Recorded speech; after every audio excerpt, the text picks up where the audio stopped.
fin. Merci. J'ai raté le début, mais j'ai eu la fin de votre intervention.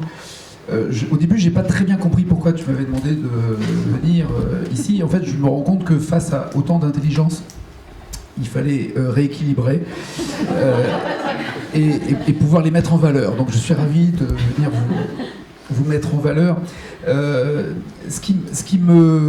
où je ne suis pas d'accord avec ce que tu viens de dire, Denis, c'est que c'est pas les obstinés que je cherche ou que nous cherchons dans les médias à mettre en valeur, ce sont les talents, ce sont les personnes douées qui travaillent, parce que avoir un don c'est une chose, travailler avec un don ça apporte le talent, et après dans tous les métiers, que ce soit la littérature, que ce soit la musique, les spectacles, évidemment la recherche, la médecine, cette intelligence-là, une fois qu'elle est transformée, elle devient essentielle. Et alors, venir et devant un parterre aussi brillant, s'exprimer sur l'obstination qui est à la base, je sais pas vous, mais enfin quand on est gamin, tu es obstiné, c'est pas toujours un compliment.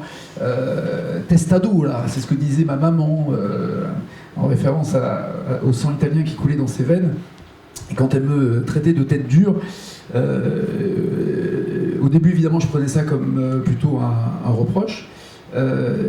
Mais quand ça s'est transformé ensuite en va au bout de ce que tu as envie de faire et de ce en quoi tu crois, c'est devenu une espèce de moteur, c'est devenu une espèce d'énergie. Et les artistes,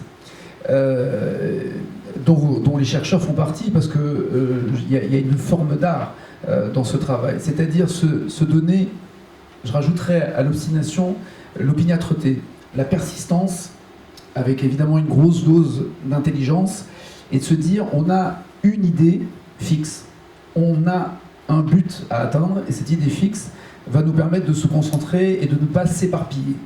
Et quand on regarde dans les métiers du spectacle, encore une fois de la littérature, de la musique ou du cinéma, et il y a des signes comme ça, je n'avais jamais fait trop attention à l'obstination, et depuis que je savais qu'on allait se retrouver ce soir, j'ai remarqué dans le livre de Sylvain Tesson, que j'ai eu la chance de recevoir il y a 3 jours sur Inter, qui a eu le prix Renaudot, qui avait une page entière consacrée à l'obstination.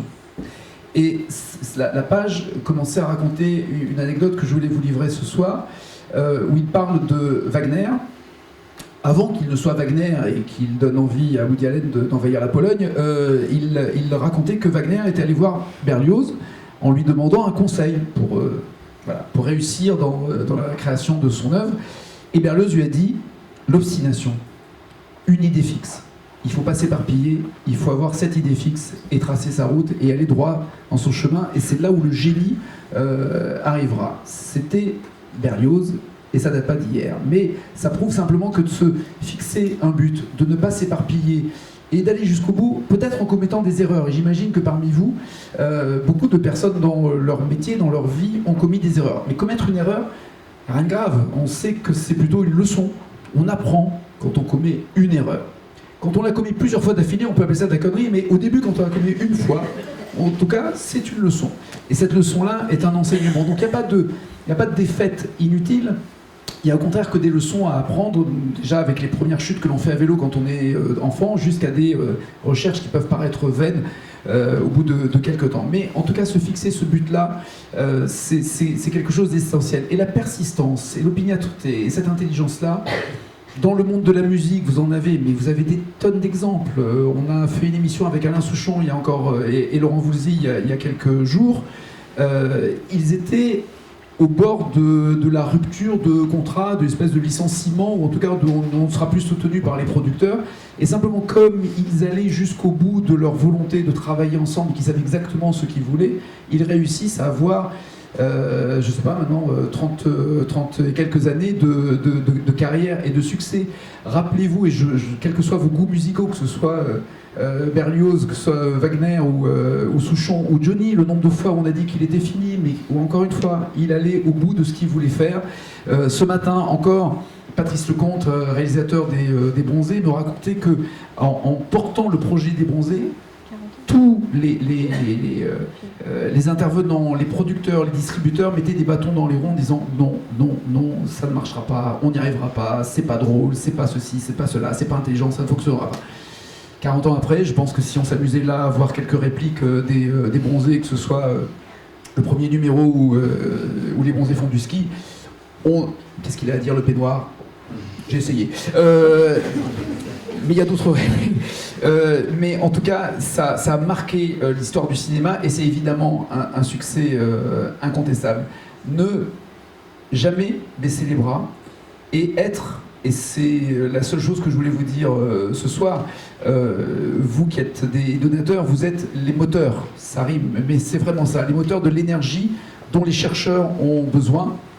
La seule chose où on essaye d'apporter notre goutte d'eau, les équipes d'Air Production et moi-même à la FRM, c'est d'être ce trait d'union entre le public, vous, donateurs, et les chercheurs, en disant on n'a pas le droit, face à cette persistance, à cette opiniâtreté, à cette intelligence et à cette obstination, on n'a pas le droit de baisser la garde, de réduire cette énergie et d'empêcher finalement les chercheurs de pouvoir, avec cette obstination, finir par trouver. Et ils arrivent à trouver et ils progressent.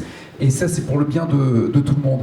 J'avais deux autres exemples et deux autres personnalités à vous citer, des grands de ce monde ou de la planète que j'ai eu la chance d'approcher.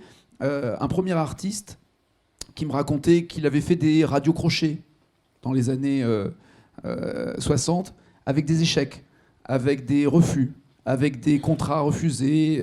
Il était dans une espèce de boys band. À l'époque, déjà dans les années 60, ils étaient plusieurs à jouer et à chanter ensemble.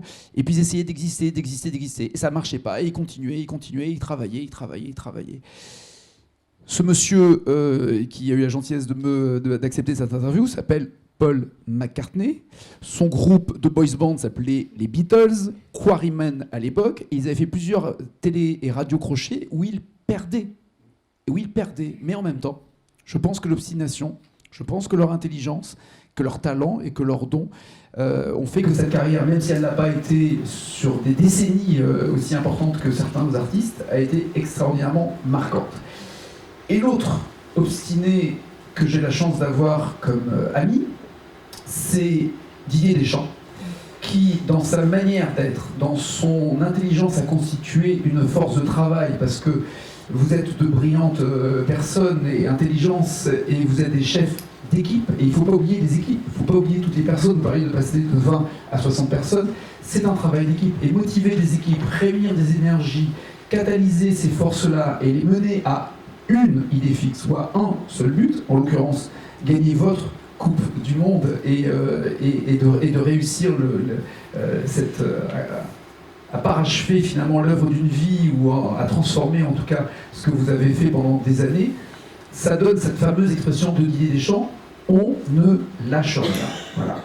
Et cette phrase-là résume pour moi la volonté d'aller au bout, de servir, encore une fois, des erreurs comme d'une leçon, comme d'une progression et pas comme d'une défaite.